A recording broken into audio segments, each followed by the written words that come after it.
in reference to all of the memes going around because Alexandra sent me one. Um, and they always, every time I come across those, they get me so heated because what I'm talking about is these memes that go around of, it'll be the ending scene of Jack and Rose kissing and reuniting in what I believe to be heaven, and most people I think believe to be heaven. And they say, what about the guy that, Rose married and spent however many years with? He's probably at some gate in heaven waiting there, checking, his watch, wondering where she is. Meanwhile, she's with Jack. And this goes around a lot lately. I don't know if it's just because my algorithm is so Titanic attuned that like I see it more often than other people, but it does go around a lot. And it is oddly part of this weird vendetta that people have against Rose as a character and this like desire to want to paint her as like some sort of villain in the movie, and they use this as one way to do that. So that gets me mad. And so, but anyway, that's like not. Welcome to Season 3 of Titanic Talk. Nelson Aspen and Alexandra Boyd launch once again onto the digital airwaves with some very special event episodes.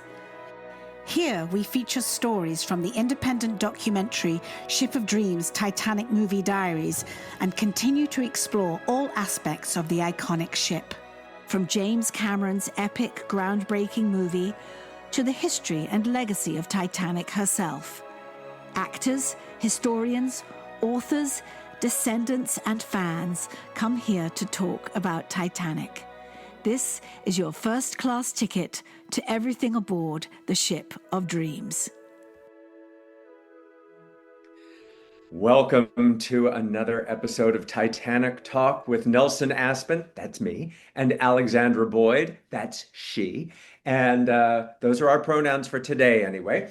So the thing about Titanic that we have found over the years is there are so many what ifs. Historically speaking, what if they had been going slower? What if the iceberg hadn't been there? What if they had turned this way? But I think there are also a lot of what ifs about the film as well. What if there had been other actors cast in the roles? What if Jack had gotten up on the floating panel? Would that have made a difference?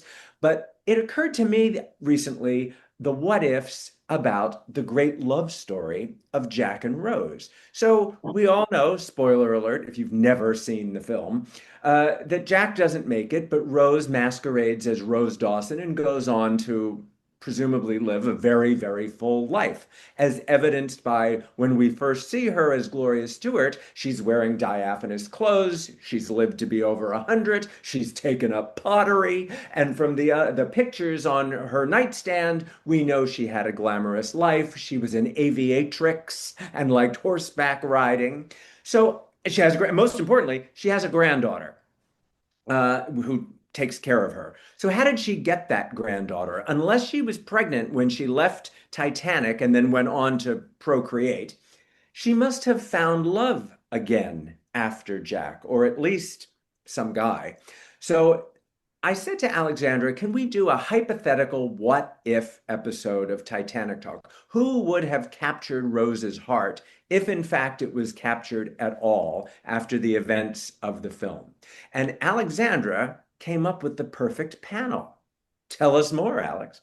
Well, the perfect panel had to encompass people, enthusiasts, fans, those so passionate about the film and the story in the film and the main theme through the film, which I think many people agree on, which is that we are following Rose through the ship, but we're also following her extraordinary arc, extraordinarily repressed and repressed is not the word, but Edwardian England was not women. Stifled. I love that. And I love, the metaphor of the corset, actually keeping her in place, and her horizon was very small. And meeting somebody like Jack who just blew her world apart over that 48 hours and as the ship is sinking. So not one, but two of our previous guests on Titanic Talk, both of whom are also stars with us in Ship of Dreams Titanic Movie Diaries, could only be Brittany Butler from Titanic Scene by Scene. If you haven't heard her podcast that goes from naught to the end, where have you been living on a Titanic rock? And Zach Douglas in Australia, who has the most extraordinary collection of props and costumes from the film. What a fantastic group to sit here and just muse, just what do they call it? Blue sky thinking, spitballing about Rose's life post Titanic and post Jack. Welcome, Brittany. Welcome, Zach. Thank you so much for coming. Hello. Now, have you two have Brittany and Zach interacted before ever Yeah. together? We've Yes. chatted a couple of times on the socials, which has been fantastic. That's a wonderful thing about the internet is we're also interconnected. And we've talked in one of these situations before for the Yes, we have. Yes. Yeah, that's Yeah. right. Yes, Good. Well, then I mean, it's wonderful and we're all family, but I just think that this is a brilliant discussion with you two particularly, because I can't imagine anyone knows the minutia of the film better than the two of you. So, well, Brittany, we'll start with you. When we sent you the sort of proposal and said, hey, would you want to talk about this? What was your first thought? Well, my first thought was in reference to all of the memes going around because Alexandra sent me one. Um, and they always, every time I come across those, they get me so heated because what I'm talking about is these memes that go around of, it'll be the ending scene of Jack and Rose kissing and reuniting in what I believe to be heaven, and most people I think believe to be heaven.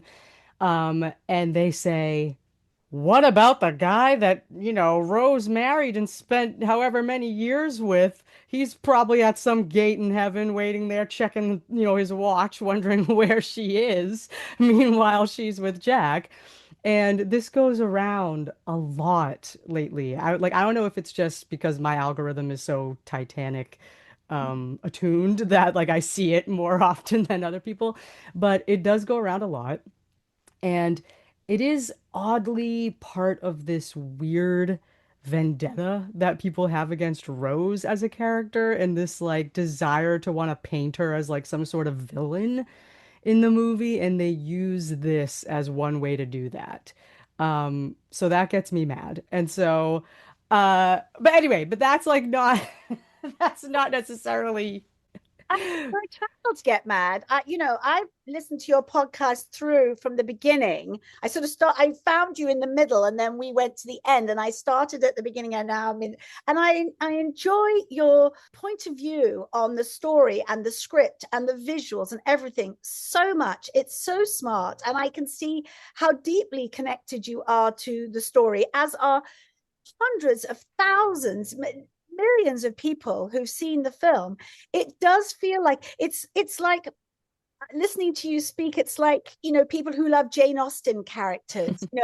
Elizabeth Bennet is like this icon of, female Jane Austeniness, and we want to be like her. We want to embody her and be smart and sassy and all of those things. So when you have a character very similar to that, like Rose, you're going, well, how could she possibly have a flaw?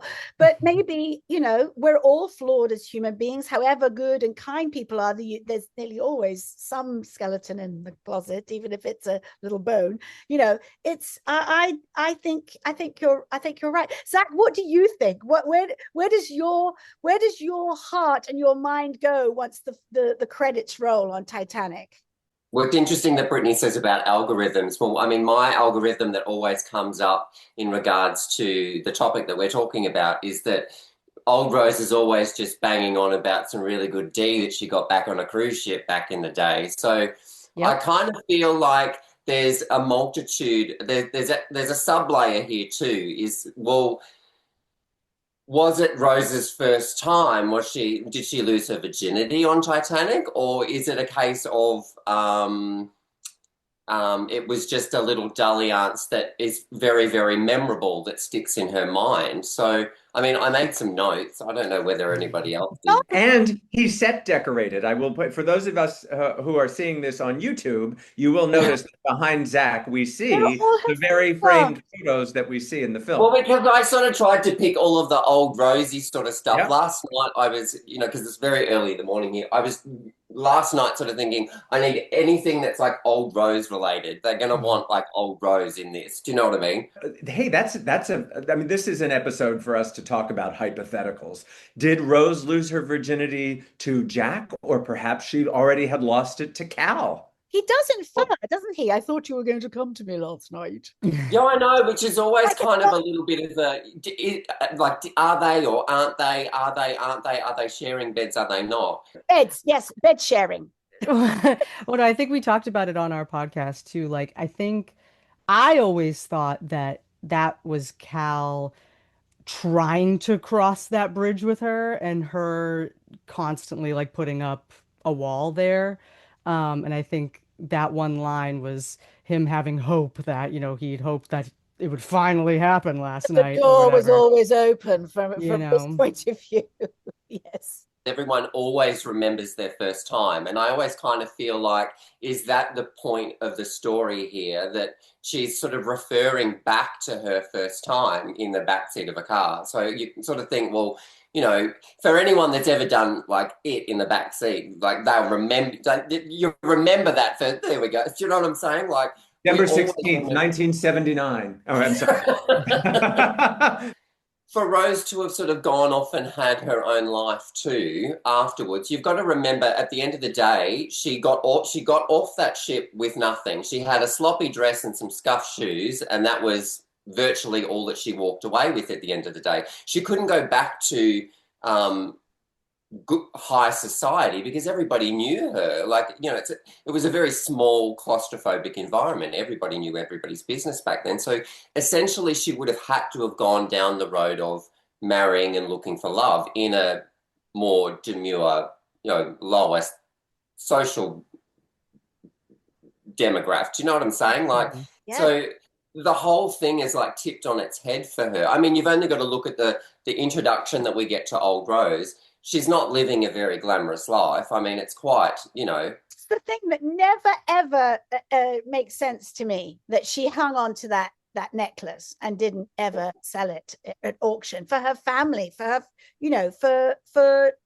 Susie Amos' character, all of those. because wouldn't you be pissed if you were the granddaughter of someone that's like hawking this, and just throws it so precariously into the ocean like it's meant nothing. But, I, I I mean, Which I'm sure is my family would have something to say about it. Just say, which is another thing people love to use to paint Rose as a villain. Oh, she could have set her family off for life if she, turned that in or at least and it's like we forget about metaphor when we're watching movies. We forget about messaging and, oh, it was a rejection of, material life. Like, that's what it was. But everybody loves to harp on, the literal when it comes to that. But yes, I think that's right. I think if she had it, and if she'd sold it, and in our imaginations had this very comfortable life, it would have made a whole sort of, like, her experience with Jack would have meant nothing, because he was the one showing her what real life can be versus this very privileged life,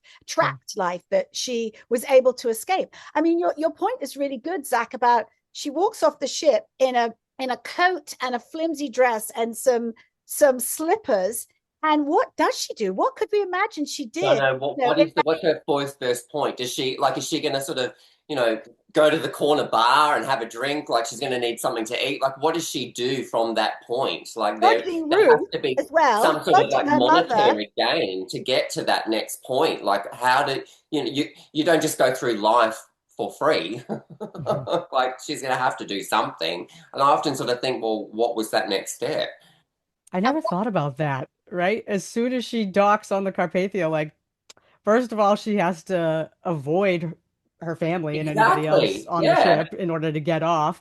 When they're at the dock, like, how did they not cross paths accidentally when she was getting to wherever She she would needed to have go? been interviewed at the inquiry, or at the very least by Walter Lord when he wrote Night to Remember. And but maybe she never did have children of her own. Like maybe her child was adopted that gave birth to Susie Amos's character. Who's I wish we had a name. She probably did have a name. It's what is the granddaughter? Lizzie. Lizzie. Yeah. Of course, Lizzie. he knows. That's never mentioned in the film, though, is it? We never hear Yeah. that. Yeah, yeah, it is. Where is it? Have you met my granddaughter Lizzie? She Oh, takes care of me. oh, okay. Yeah. Touche. Yeah, so maybe Lizzie isn't her blood granddaughter, or maybe she married a widower with children or something. So who knows? I mean, do you ever create this scenario? I mean, this is fan fiction waiting hmm to be written. I see it as a graphic novel or something. Do you have a theory, Brittany? Or a Oh, preferred theory? for the second she got off the ship, or Yeah, well, just for what Rose's life was like. mm, She obviously spent a lot of time given by those photographs in Santa Monica at the yes. pier, Not and across the riding the country horse. somehow. Yes. Yeah, I was going to say that's another point too, is that she's had to migrate from one portion of your country to the other. So, you know, how did she do that? Like, again, you can't just, was she just, I don't know, Hiking. hitchhiking? I don't know. Like, I mean, I don't know either, but like I think again, this ties back to the memes of, her potentially going to Jack first in heaven or whatever, or spending forever with Jack in heaven. Is that so much of what she did is because of Jack. And so I feel like she probably just took a lot of cues from what she learned from him, maybe. I mean, how did he get anywhere? You know what I mean? It's like he had nothing, but he, made his way place to place, like he said, just hopping boats here and there. Or we also had that deleted scene, Rose's Dreams, where she talks about, wanting to be an actress or whatever, clearly based on the headshot that we see on the dresser at the end. She made that happen somehow. That's what I always thought. Like that picture, you can see it right there behind Zach. Uh, yep, yep. It looks like. I mean, I don't know if that was ever confirmed, but seems like she had some sort of acting career, which also begs the question: how did her family never notice if she was in a movie or if she was in theater or something? You do She wonder went Did that. to Ruth? Hollywood and got a nose job and Yes. married a Did producer. did Ruth try to, contact her again? But I mean, there's that. Ruth was no, shrinking violet. She would have found a way to contact her, and even though Ruth again is a slightly villainous character, she wanted the best for everyone, mostly herself, but she wanted the best for Rose as well. I can't imagine that she wouldn't have found her, or Rose just you know didn't respond to correspondence. And had some Yeah. interesting, Ruth had a couple of interesting lines about her late husband that sort of clue you in how she would have felt about men.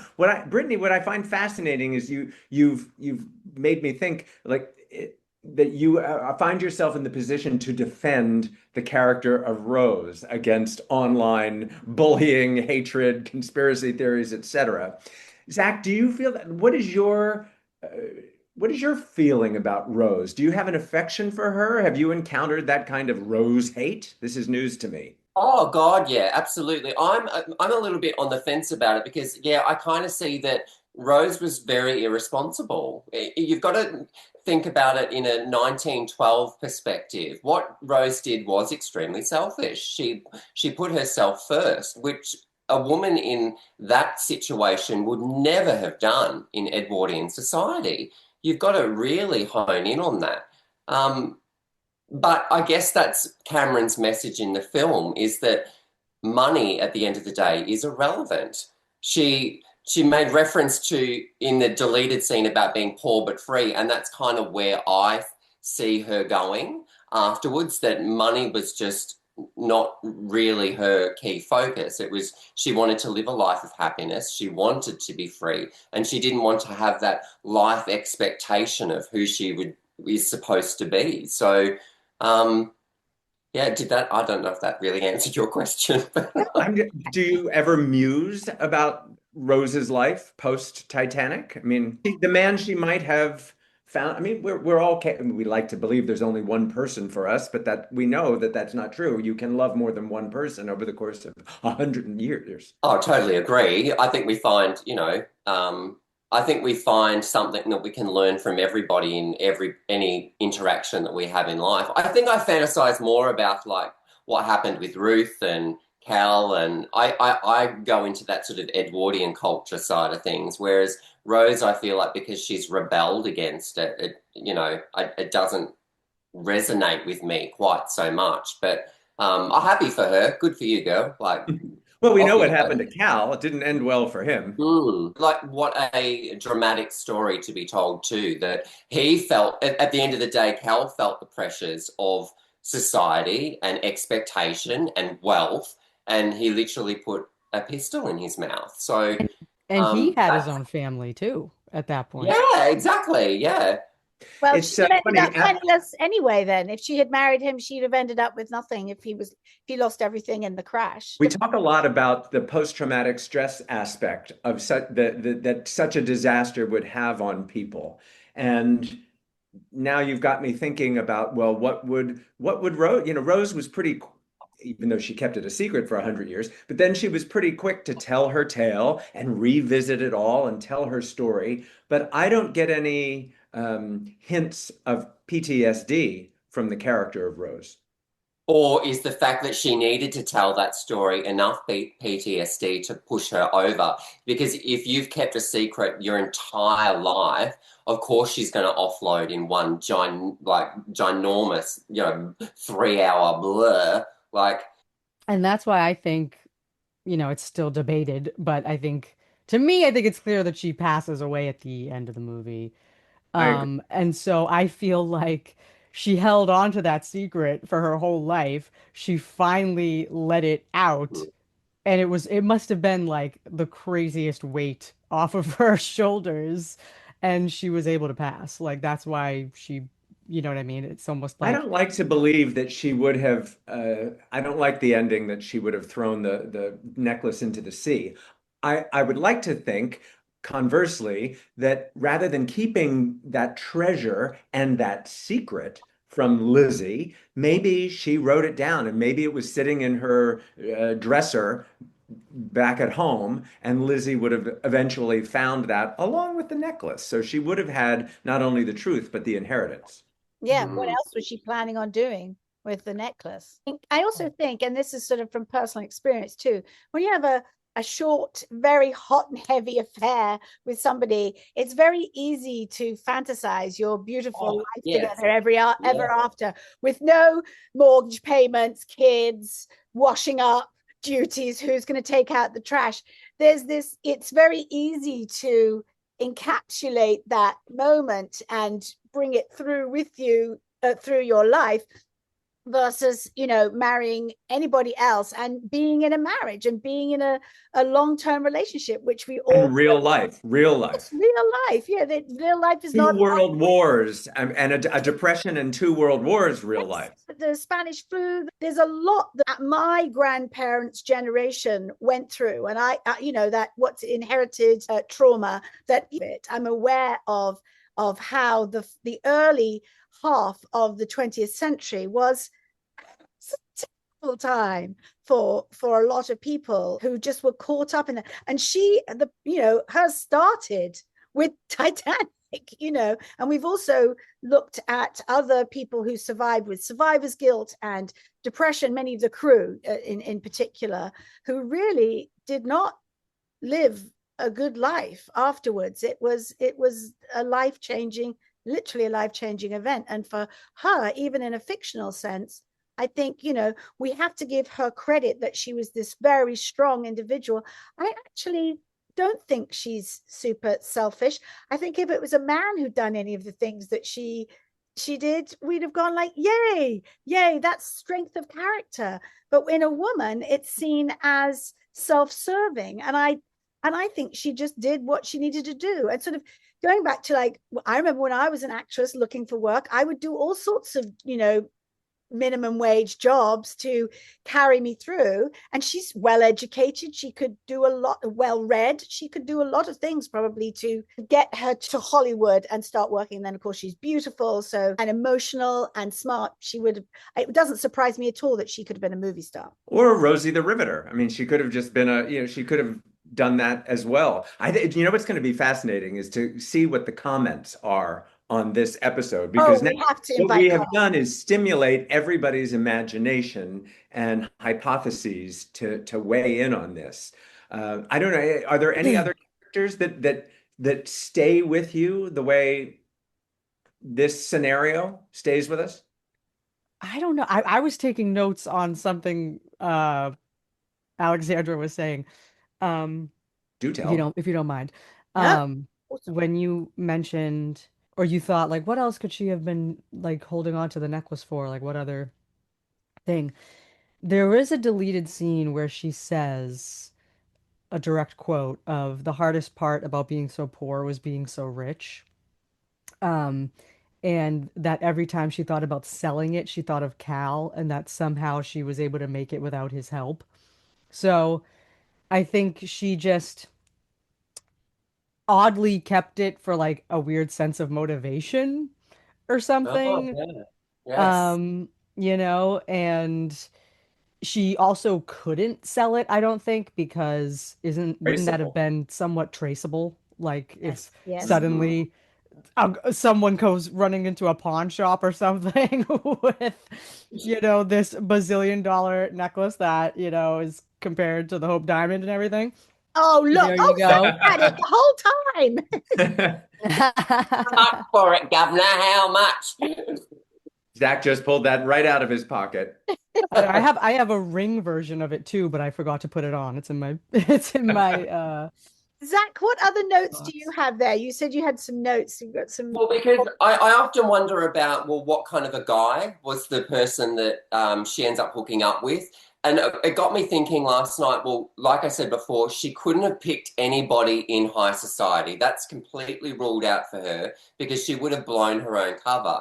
So I sort of think, well, was it some, like, I don't know, big Texan brute that makes it good in oil? Like, I don't know. Like, was it a cultural attaché that, teaches her about, the cultures of the world and life and love? And, or was it another immigrant that she sort of completely just sort of weaves her way into society with all of the other immigrants that influxed into America and made a completely brand new and life of her own because they would have known no different. So, I like that theory. Plus, no one would have spotted her. She could have or really questioned maintained her her either. anonymity. Yeah. Yeah. Well, because we're talking about Calvert, right? Well, oh yeah, true, right? So Because you kind of, she married a guy. So whoever like that guy, like who was he?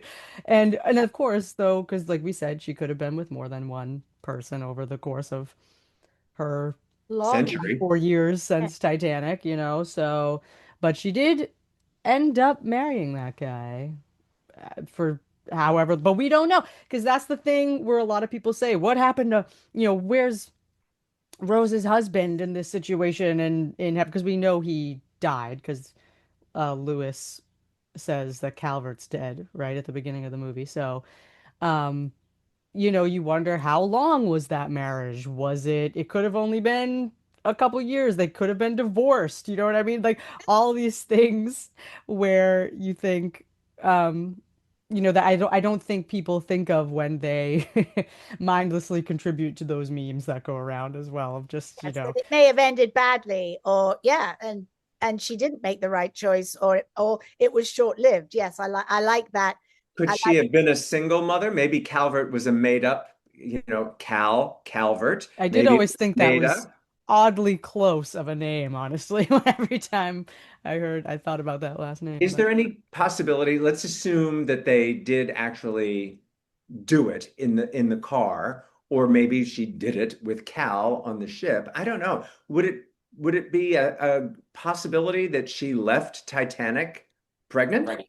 I I mean, think that's oh, I feel like isn't that always like the biggest fan fiction theory of It's certainly she soapy. I mean, that if we were watching EastEnders or General Hospital, that would be the scenario. since Cameron set it up with the encounter in the back of the car, it's not beyond the realms of possibility at all. I'm Still would sure be a paternity question.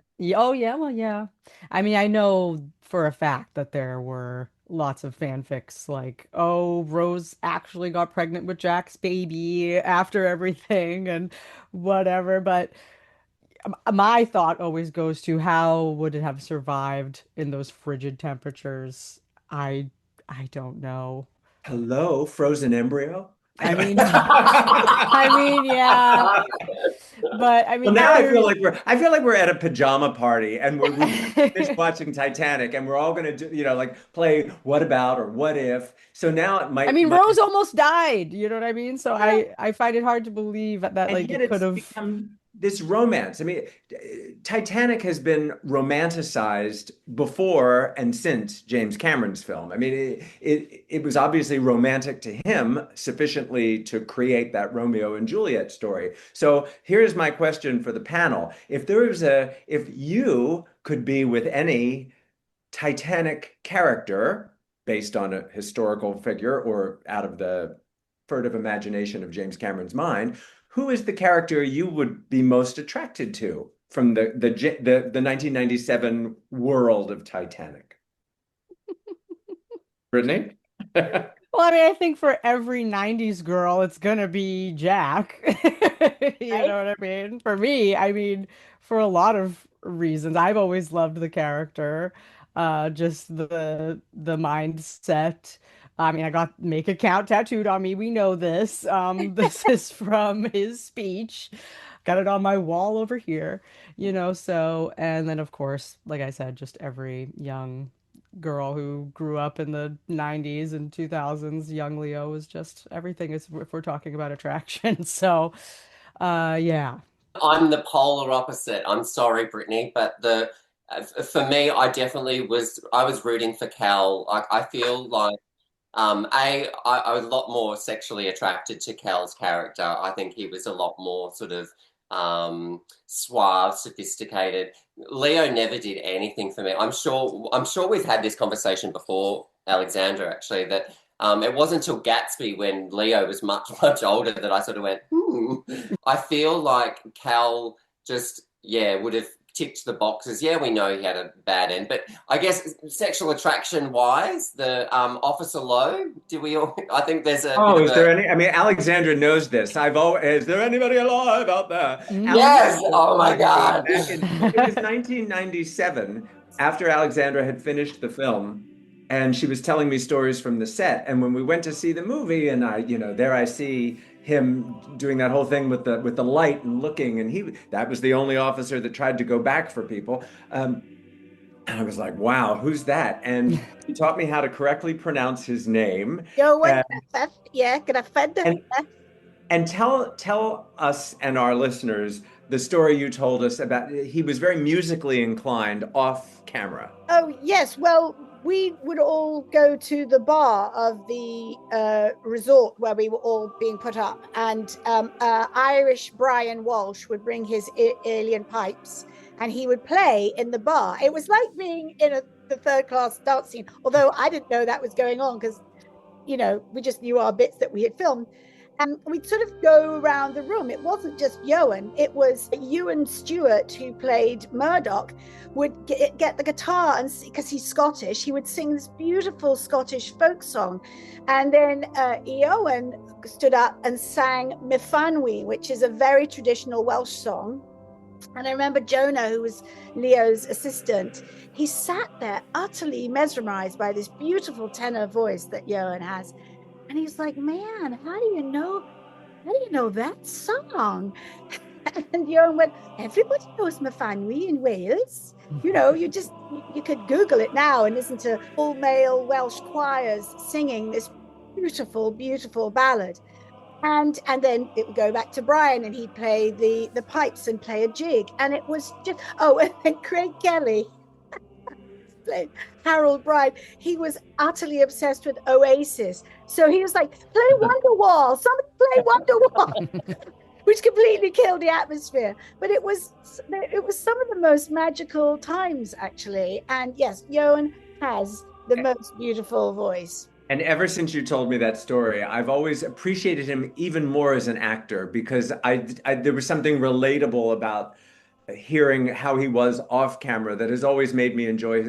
Didn't he do Horatio Hornblower? I think that was Yes. his first big thing after Titanic. Yes. He did the mini series of Horatio Hornblower, and I remember being captivated with. All right, so that'll be my choice. I'll go with Horatio Hornblower, who wasn't on the Titanic, but that would be my choice. Alexandra, do you have a choice? I Do you do. have I a do. Titanic crush? Yes, I do, because and it's mostly to do with the person who played him. Actually, it's Derek Lee who plays Stoker Barrett. I just, Oh, yes. Oh, my God. Oh, I just love that moment when the doors are going good, good, good, good, and good, he's and the pushing water. people out. Oh, putting others before himself, Alexandra. I was like, yes, if I'm in a crisis, if I'm on a sinking ship, I want Derek Lee / Stoker Barrett to be by my side.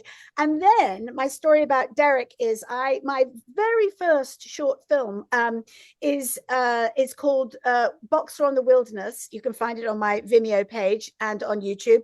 And I needed somebody to train these young actors in boxing from like First World War boxing, and through the people we were meeting to make a feature film about this boxer, Derek's name came up. You must know Derek because he was in Titanic as well. But of course, I hadn't met him at the time. So I call him up and I said, look, I've got this short film and I need you to come. And he shows up on the day, on his motorcycle, and he's all in like motorcycle gear with his helmet under his gorge. And then Zach's fanning himself. And then there's this moment. There are there are boxing sequences in the film. Now, bear in mind, this is my first directing. I directed something before, but this was something really close to my heart. And I had written these boxing sequences that built up to a denouement in the story.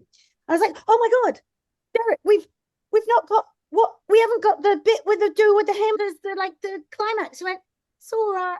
I've already taught it to them. They're all ready to go. Come on, lads. And he saved the film. He just saved the film for me. He was just, and there are some gorgeous photographs of me describing to him how I want shot, and you could just see I'm just in raptures. He's just gorge. He's wonderful.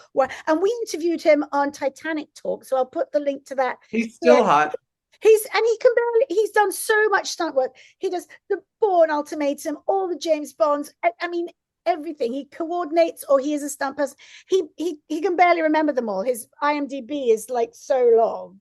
My, simmer down, Alexandra. All right, so I think we have two assignments now for our listeners, not only to let us know what they think would have happened to the character of Rose, but also who's your Titanic crush? That is a very good question to pose to our audience. That's what we really want to know. Yes. I think it's Just one more story though.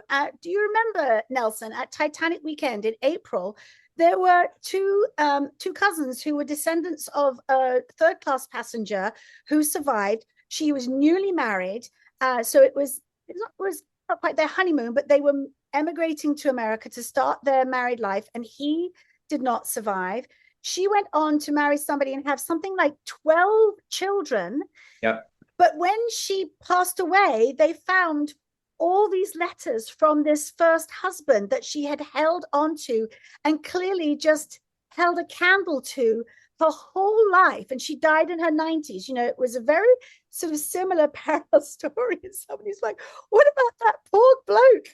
Yeah, well, it's to Brittany's point. So when she goes to the great staircase in the sky, who is she meeting at the top of the steps? The guy that she didn't have to pay the mortgage with and do the washing up and take the trash out and ready. Yeah, it's called a There's fantasy. no mortgages in heaven, right?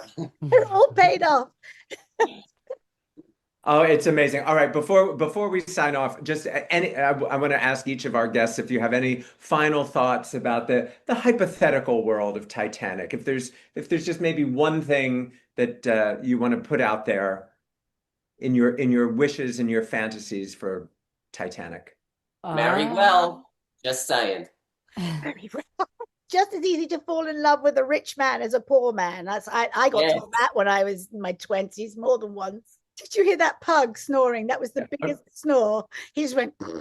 And My have, cat was just snoring. I tried to wake him up. because you are familiar to our Titanic Talk audiences, if we can just sort of quickly get each of you to say what you're up to now, what's next for you now, just a quick update. How much time have we got? God, my life the last 12 months has been absolutely horrific for me. I left my job to start real estate. My principal boss fled the country with our trust account. She's now in Right. Italy somewhere. Hi, if you're watching. I'm still waiting for my pay. So I've actually gone back to my previous profession, which was dog grooming. So I'm in the process of building a studio here in the Macedon Ranges. So yeah, I've done like full circle. You can always hawk that necklace. Because Nelson, the last conversation that we had together was if you needed to sell anything in the event that, what would you sell first? And I remember saying, I won't sell, I won't sell, I won't sell. In the last 12 months, I've actually had to seriously consider whether financially it's viable to keep everything. So it's interesting. Hold on. The lifeboat's coming. I just know it is. No, I hope so. Seriously, yeah. Mm. All right. I'll see you in December when I'm in Sydney, and we'll talk this over drinks. Yay! All right, Brittany, how about you? What's going on? I'm currently wrapping up my second year as a full-time kindergarten through eighth grade music teacher. So that's nice. It'll be summer and looking forward to a nice 3 months off to do some of my own personal projects. Ethan and I, my co-host of Titanic Scene by Scene, have since started a new podcast called The Y2K Phase, PHAZE, where we talk about all sorts of movies and music and pop culture from the years 1997 to 2003. So we've been having a really good time with that. About 15 episodes into that one. So that's fun.